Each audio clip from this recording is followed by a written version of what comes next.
भगवान शिव ने बताया, पिता के घर में रहने से स्त्री को कौन सा पाप लगता है।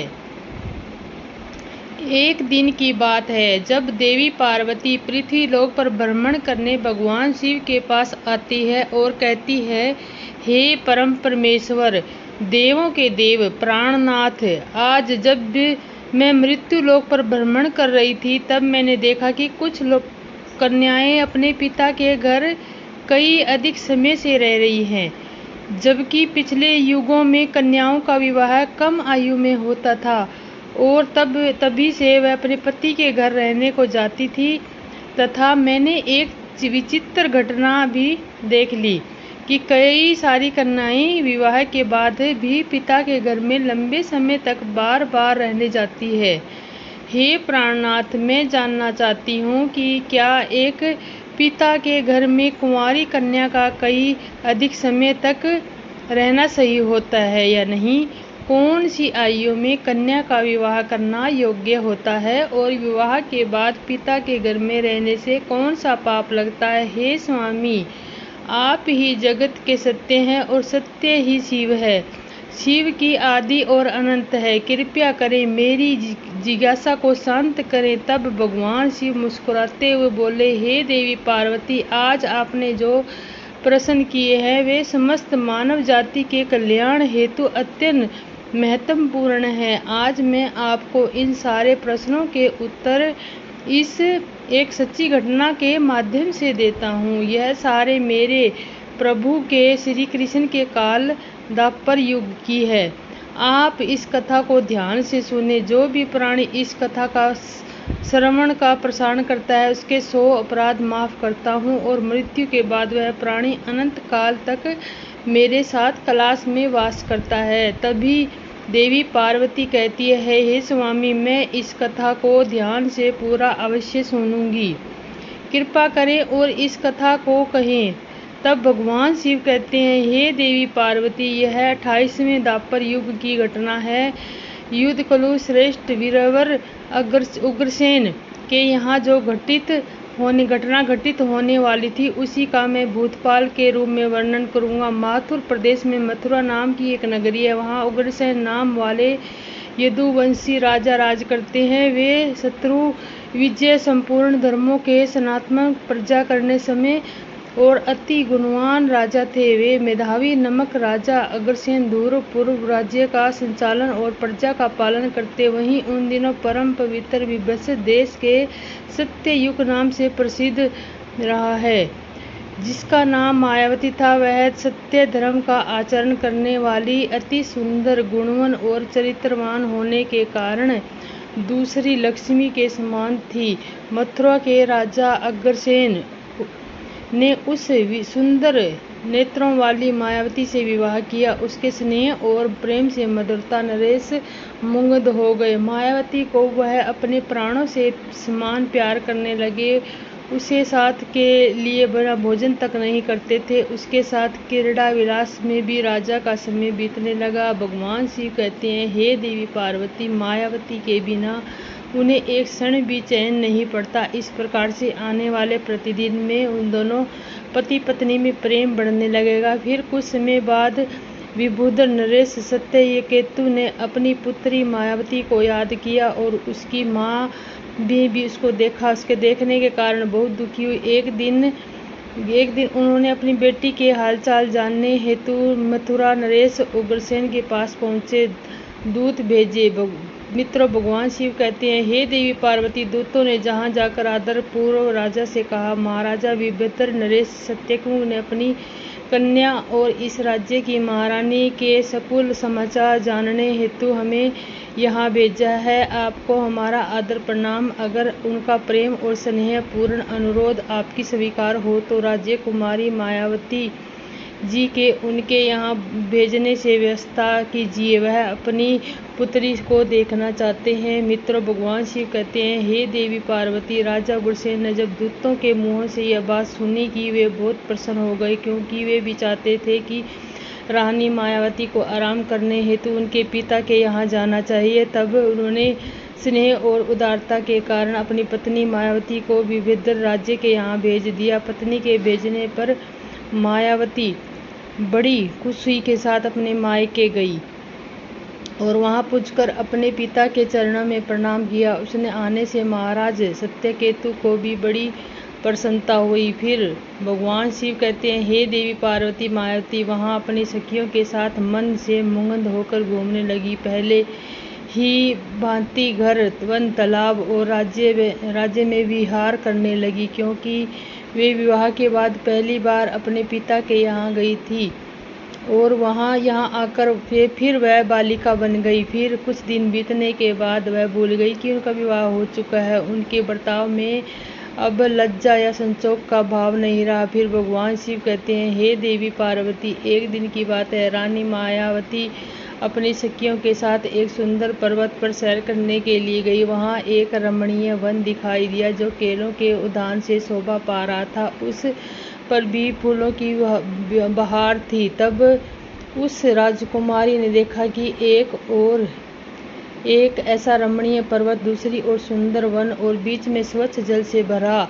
सरोवर नामक तालाब है। एक छोटी बालिका की तरह वह उसी सभी सखियों के साथ खेलने लगी। वे सभी इस संसार को भूल खेल कूद में मन से मगन होकर पूरी तरह से डूब गई। फिर वे तालाब में उतर गई और हंसती गाती हुई जल क्रीड़ा करने लगी।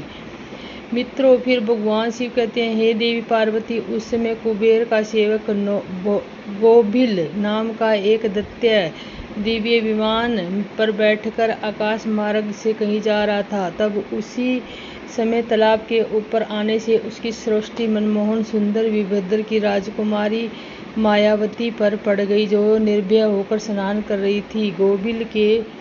गोभिल के पास दैवीय शक्ति होने के कारण उसके निश्चित रूप से जान लिया कि यह वीरभद्र नरेश की कन्या है और महाराजा उग्रसेन की प्यारी पत्नी है। तब वह मन ही मन कहने लगा, यह तो पतिव्रता होने के कारण आत्मबल से सुरक्षित है। किसी भी पुरुषों के लिए हमें इसे प्राप्त करना अत्यंत कठिन है। उग्रसेन अत्यंत महामूर्ख है जो उसने ऐसी सुंदर पत्नी को मायके भेज दिया है। आहा, यह पतिव्रता नारी पराये पुरुष के लिए दुर्लभ है। और इधर कामदेव मुझे अत्यंत पीड़ा दे रहा है कि मैं किस प्रकार से निकट आऊं और कैसे इसका उपभोग करूं। मित्रों, भगवान शिव कहते हैं, हे पार्वती, उसकी सुंदरता को मोहित दानव गहरी सोच में पड़ गया और फिर उसने अपने लिए एक उपाय निकाल लिया और गोभिल के महाराज उग्रसेन का माया में रूप धारण कर लिया और वही अंग और उपांग, वैसे ही वस्त्र, उसी तरह का भेष और वही व्यवस्था पूर्ण रूप में अग्रसेन सा होकर वह पर्वत के शिखर पर उतरा और एक अशोक वृक्ष की छाया में शिला के ऊपर बैठकर अपने मधुर स्वर से संगीत सुरों को छेड़ दिया। वह गीत संपूर्ण विश्व मोहित करने लगा, ताल, लय और उत्तम स्वर से।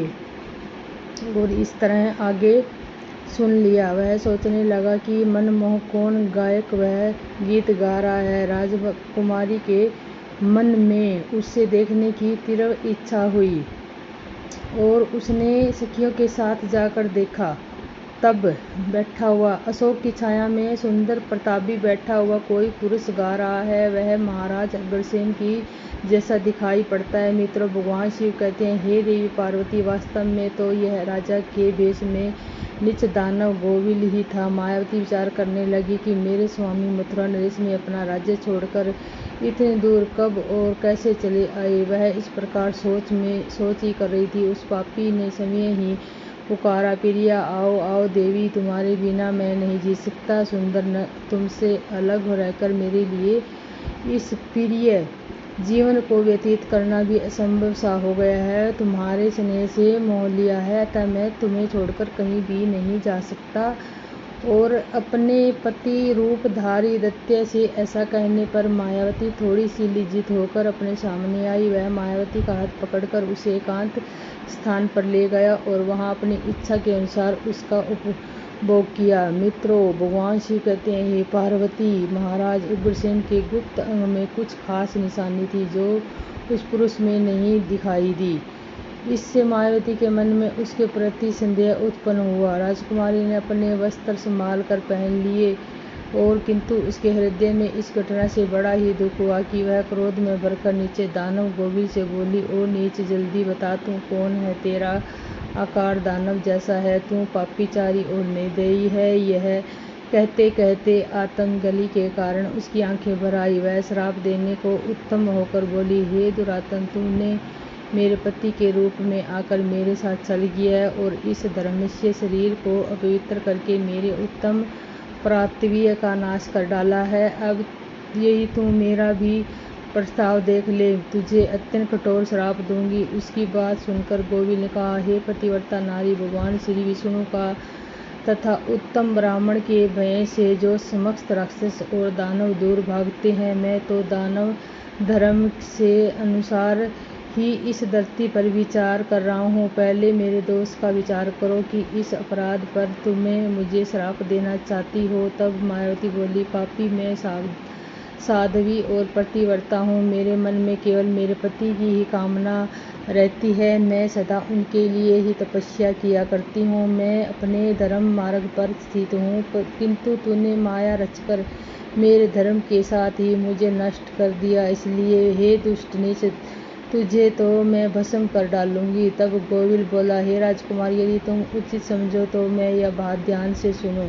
मैं धर्म की ही बात कर रहा हूँ। जो स्त्री प्रतिदिन मन, वाणी और काम से अपने पति की सेवा करती है, पति के संतुष्ट रहने पर स्वयं भी संतोष का अनुभव करती है, पति क्रोधी होने पर भी उसे कभी नहीं छोड़ती, उसके दोषों और गुनाहों की ओर ध्यान नहीं देती, उसके मारने पर भी प्रसन्न होती है और पति के सभी कार्यों में आगे रहती है, वही नारी पतिव्रता कही गई है। यदि स्त्री इस लोक में अपना कल्याण करना चाहती है तो वह पतित होगी, अंगहीन, कोटि सब धर्मों से रहित तथा पापी पति का भी परित्याग ना करें। जो पति छोड़कर जाती है वह एक दूसरे के कर्मों में मन लगाती है, वह संसार के सब धर्मों में वशीहर्त व्यभिचारिणी समझी जाती है। जो पति की अनुपस्थिति में लालच में तरह तरह के व्यंजनों का स्वाद लेती है और श्रृंगार करती है, उसे मनुष्य कुलटा कहते हैं।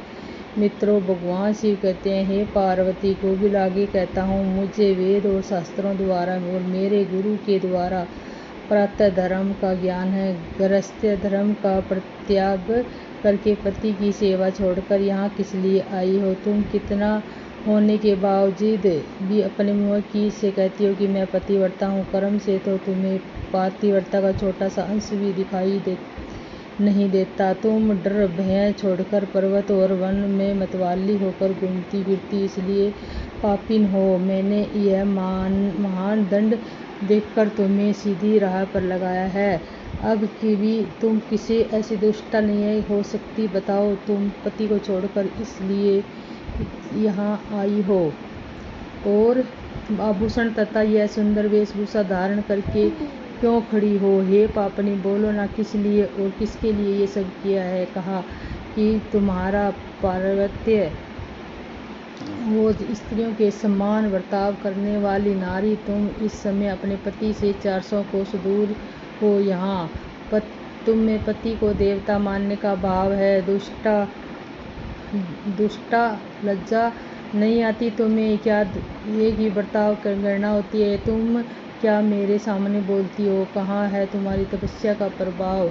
कहाँ है तुम्हारे तेज और बल? आज ही मुझे अपना बल, वीर्य, पराक्रम वो दिखाओ। मैं तब मायावती बोली, ओ नीच असुर, सुन, पिता के स्नेह वंश मुझे पति के घर से बुलाया है। मुझ कहाँ पापन है? मैं काम, लोभ, मोह तथा डर के वंश के पति को छोड़कर नहीं आई हूँ। मैं यहाँ पति का चिंतन करती ही रहती हूँ। तुमने भी छल करके मेरे पति का रूप धारण करके ही मुझे धोखा दिया है। तब गोविल ने कहा, मायावती, मेरी युक्ति युक्त बात मानो। अंधे मनुष्यों को कुछ दिखाई नहीं देता। तुम धर्म रूपी नेत्रहीन हो, फिर तुम्हें कैसे यहाँ पहचान पाती? तुम्हें ज्ञात है कि तुम्हारे पति इतनी दूर कभी नहीं